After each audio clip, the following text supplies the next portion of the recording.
Gusto ko yan. Ayan, gusto ko yan. Uy!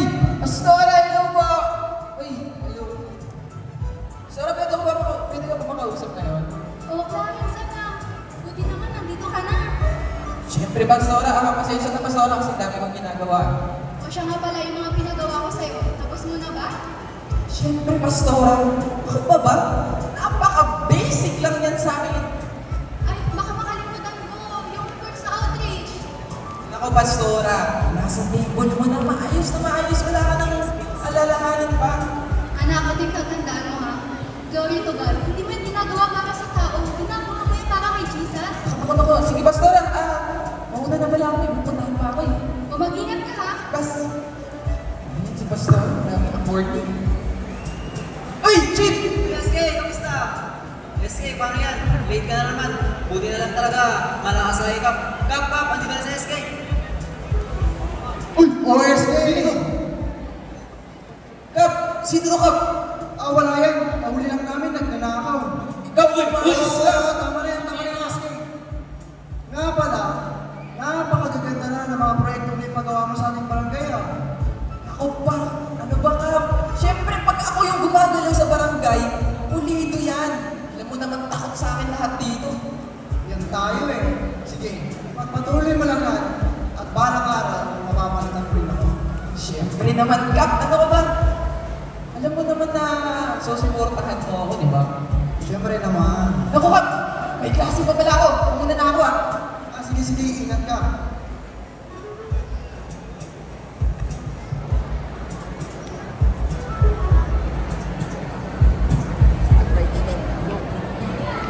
Okay. Would you mind turn your book on page 129? Uy, ma'am! Good morning! Mr. Gundabay, where are you late? Ma'am, marami kasi ginagawa na bahay eh. Tsaka, ano mo naman pag campus crush hinahanap talaga? Aba, ang yabang ng bata na to hindi ko rin pinininala ka sa campus ito. At varsity ka. Ganyan lang ang galing mo Okay lang yan, ma'am. Maganda ka naman eh. Bulero pa nga. O siya. Sasabihin ko na kung sino yung magiging leader niyo sa research. Oh, ma'am. I can be the leader. Teacher, I beg to disagree. Si Clarence na naman. Palagi na lang siya Ibigay mo naman sa iba. Kung tutuusin, lahat naman tayo dito may ability at capability na mag-lead. Hindi lang ikaw. Tama. Marami na lang ikaw, Clarence. Oh, hep. Ang chassis, kaya mo ba? Kaya na ng tropa namin yan. Kaya nga, Chelsea. Alam naman namin, mas better si Clarence kaysa sa'yo. Kaya ibigay mo na kay Clarence yan. Maupo. Anong gumagawa pa kayo ng gulo sa klase ko? Total si Mr. Gundabay naman ang boto ng half ng klase nyo. Di siya na maging leader. Ganun lang yun kadali. O, Mr. Gundabay, sinasaan kita Siyempre, ma'am. I got you. O sige, patapos na ang oras, i-dismiss ko na kayo yung research, Mr. Gundabay Okay, goodbye class. Bye, ma'am. Paano ba ka, pre? Punta na ako,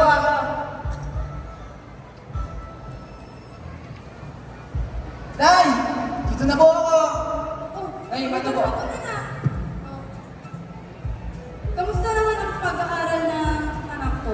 Siyempre, Nay, alam mo naman pag top student, highest to the highest honor. Wow! Sobrang proud ako sa'yo. Galingan mo pa na. O siya, kumain ka na ba? Ako, Nay. Hindi pa po eh. O siya, ate pag inuto kita. Nay, sige po. Damihan mo gutom na gutom ako eh. Nay, ako din po. Huwag ka na nga! Alam mo, isa ka pang palamunin Puno ng cellphone, pati mo kaya ng kuya mo Mataas yung grades, may pangarap sa buhay. Ikaw! Ikaw kasi, ayusin mo yung pag-aaral mo. Puro bulak-bol, Nay. Alam mo ba, nakita ko sa bilyaran ko. Tsaka, ayusin mo yung pag-aaral mo, Puro na lang kasi si Kuya. Si Kuya na lang lagi. Siya na lang ang bida. Makalis na nga dito. Hoy! Bumalik ka nga dito! Nay, ako sabi mo yung anak mong bastos ako, Nay, may pupuntahan pa pala ako. Mamaya na lang ako kakain O siya, mag-ingat ka Yan. Hi, naku friend. Oh, ano yung friend? Alam mo ba,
ba? Kanina, pagdating namin sa school, alam mo ba, nagkakandayawan yung mga babae sa akin eh. Ano naman ba yan? Clarence, kailangan mo makinig sa akin. Siguro problema na naman yan. Ano ba? Erin, marami na naman maraming ganito. Ang almusal ay sigawan. Ang utang pinanakuha. Ang pinagtutunan. Love, hindi naman sa ganun. Ang akin lang, gusto ko lang sa buhay ay pagkita mo ako.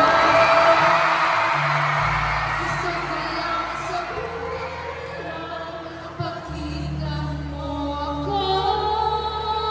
May gusto ko bang palabasan dito? Clarence, hindi naman sa Siguro gusto mo na makipaghiwalay sa akin, ano? Love, hindi naman sa ganun. Kung gusto mo makipaghiwalay sa akin, itong tandaan mo.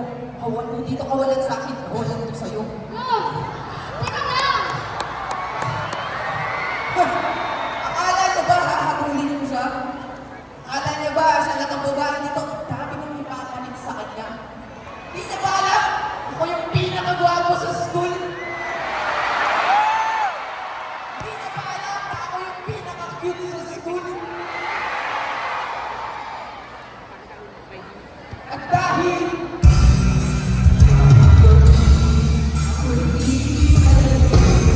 ngayong gabi ko ang bigla ko ang nag-isa ko kalakitin sa kalakitan ako susimula ako ang sumbersa sa ilang sandali ako ang pinakapagpitan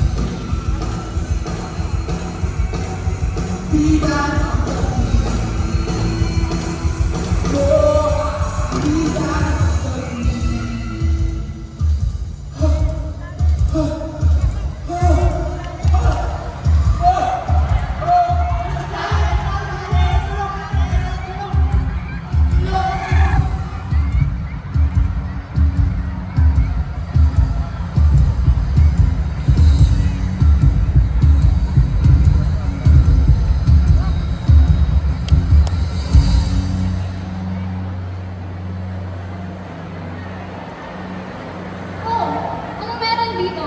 Bakit ang dami tao? Kayo po ba ang nagdito? Yes po. So, si Clarence po ay naka-experience ng hyperventilation, which means deep breathing or mahirapan sa paghinga. Ito po ay isa sa symptoms ng overfatigue. At siguro po na-experience niya to dahil sobra po siyang nagtratrabaho, hindi siya nagpapahinga at sobra po siyang nagiging busy. So from now on po, we are advising na mag-rest muna po siya, bawal na siyang mapagod, ma-stress at magtrabaho pa. And we will continue to monitor his condition po and babalitaan po namin kayo about sa kalagayan niya po. Sige po, muna na po kami at may gagawin po po. Sige po, thank you po. Paano tol? Balik ka? Ano na ka na? Tara na!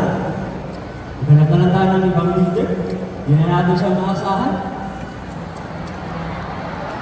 O paano tayo Clarence? Ayaw na maganda ngayon. Pero cute, mukhang hindi na natin makasabi yung stay natin. Oh, anak, andito si Pastor Jake, gusto ka niyang ipag-pray. Sige, uwi na muna ako at asikasuhin ko pa yung mga kailangan mo. Pagaling ka ha? Ay naku, bakit pa kasi nangyari ito? Siya na nga lang inaasahan namin. Alam mo, anak, Clarence, sabi ng 1 Corinthians chapter 3, verse 7, hindi mahalaga yung nagtatanim at saka yung nagdidilig. Dahil ang Diyos ang mahalaga at dahil Siya ang nagpapalago at nagpapabunga ng mga ito. Sa buhay mo, kung ano man ang narating mo, hindi natin yung kailangan ipagmayabang. Lagi lang tayong magpakumbaba sa harapan ng Panginoon. Dahil lahat ng meron ka, good or bad, may the name of the Lord be praised. In good times, in bad times, God is God. I want you to remember and don't forget, lahat ng karanasan mo, magbigay, papuri at luwalhati sa ating Panginoon. In your life, may God be glorified. Pag-pray kita ha.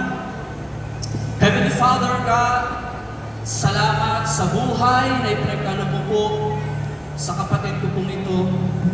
Pangalawang buhay, mapagpakumbabang buhay. At dalangin ko, Panginoon, hindi lang kagalingan ng kanyang pisikal, kundi emosyonal at spiritual, magkaroon ng pagpapakumbaba ang kanyang puso at magbigay ng pagpapatawad, Panginoon, ang kanyang buhay. Magliwanag ka sa lahat ng aspeto ng kanyang buhay, Lord God. May your name be glorified. Be exalted. In this we pray in Jesus' name. Amen.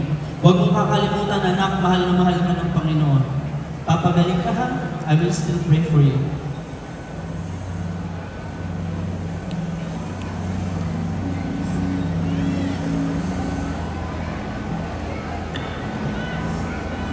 Lord, alam ko ba sikat ako? Asa sila lahat? Lord, tama nga no?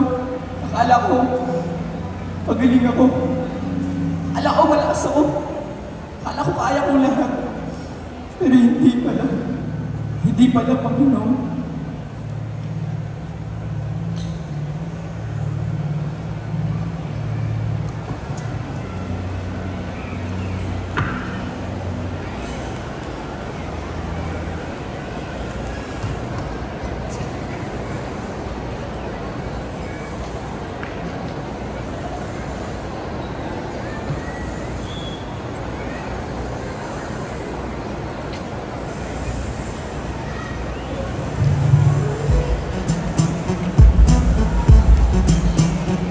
Oh, halina na, hello po.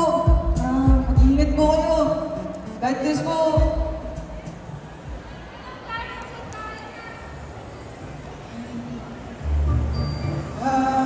Magandang umaga po, Pastora. Magandang umaga po. Pastora, pwede po ba kayong pastor po?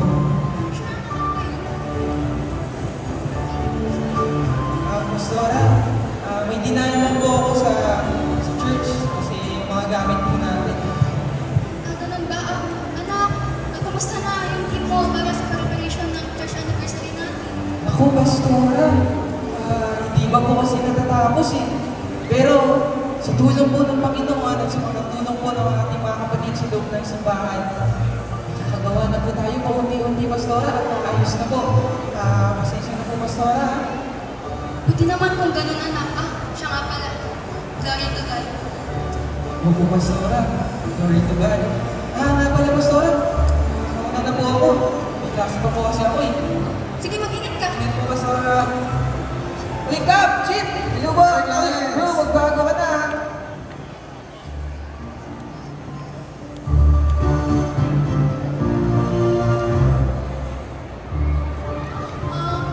Good morning, class. Good morning, ma'am. Okay, be seated. Bali, sasabihin ko na pala ay magkakaroon kayo ng performance task. Dance, performance task na sasayaw kayo. Mr. Puntapay, inasahan ulit kita. Ako ma'am, hindi ko po kasi yan strict eh. Ma'am, si Chelsea po, dancer po yan. Tsaka baka pwede siya na lang maging leader namin. Chelsea, kaya ba natin? Ay, naku ma'am. Nakikiya mo ako eh. Pero sige po, makakaasa po kayo sa akin. Bravo bata ko. Sige, inaasahan kita ha. So, bali, diniscuss ko kayo ng maaga kasi magkakaroon kami ng meeting para sa upcoming graduation niyo. Okay, goodbye class. Goodbye, ma'am. Oh bro, ano? Sige na ako bro, hindi na ako. Uy, Clarence! Salamat pala sa pag-recommend sa akin kay teacher ha. Ako, wala yun. Saka alam ko naman na deserving ka talaga dyan. Saka huwag ka mag-alala. Nandito kami lahat sa niyan mo. Tama. Pero kailangan ko pa rin ng support mo ha. Just in case. Alam mo na, hindi ko kaya. Huwag ka mag-alala. Susuportahan ka namin. Nga pala, muna na ako ah. Bro, muna na ako mga bro. Sige, Lord. Clarence, salamat ulit. Uy, Chelsea! Pansin mo ba si Clarence? na siya mayabang. Dapat magiging mabait na siya. Oo nga eh, nakakapanibago. Tara na. JM! Diyan sinasabi yung sunog na! Dad! Puro ka cellphone, isa na nga lang pinapagawa ko sa'yo, hindi mo nga magawa! Naku, Nay! Ano na naman ba yan? Tignan mo yung ilong mo. Umuusok na. At saka lalo kang tatandaan yan. Ako na babahala ng bunso. Pagsabihan mo yung kapatid mo, yan, isa mo niya! O siya, handa ko na yung pagkain niyo. Sige po, Nay. Ako, bunso. Ito nga sinasabi ko sa'yo. Sabi ko kasi tulungan mo sa nanay dito. Ituloy, napagalitan ka palagi. Saka, mas iwasan mo yung kakaselfone mo. Alam mo ba, may gawain kami sa church. Kasama namin si Pastora. Sama ka sa amin minsan para hindi ka lang nandito sa bahay. Sige. Nay! Mauna na po pala ako. Mamaya na ako kakain, ha? O sige, mag-ingat ka. Sige, Nay!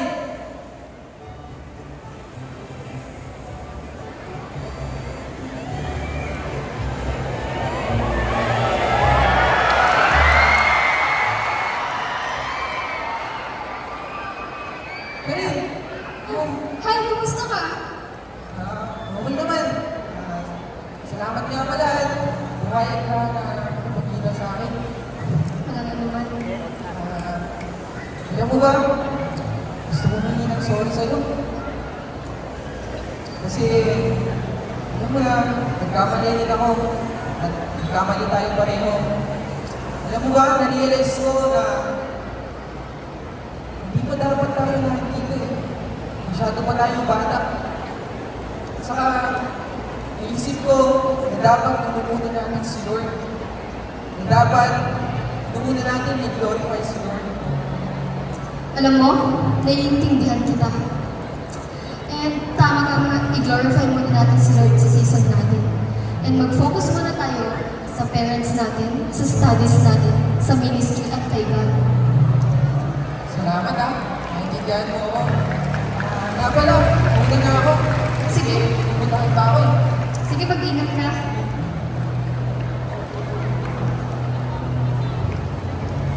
Uy! Uy, bro! Bro! Kumusta? Okay lang. Ano? Nabalitaan mo na ba? Oh, nabalitaan ang alin. Congrats, tol! Valedictorian ka sa batch natin! Talaga ba? Oo! Ay, tropa ko! Valedictorian! Grabe!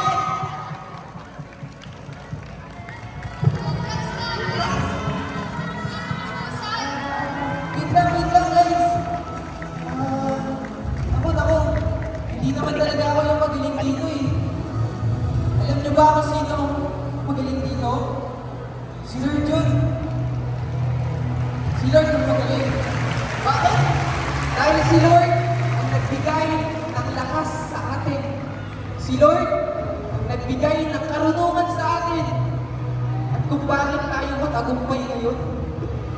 At kung bakit tayo pinagpapala ng Panginoon. And this is all for the glory of the Lord.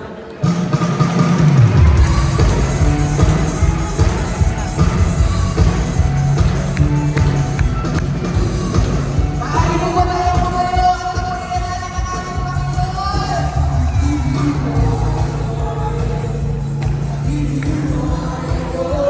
Pwede mo natin makita ng mga kapulian na itinataas para sa ating Panginoon.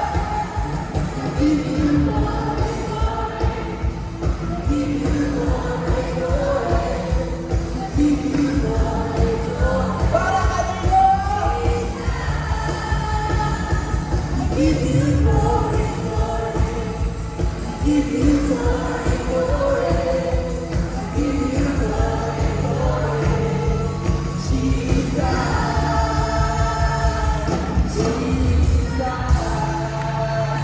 And this is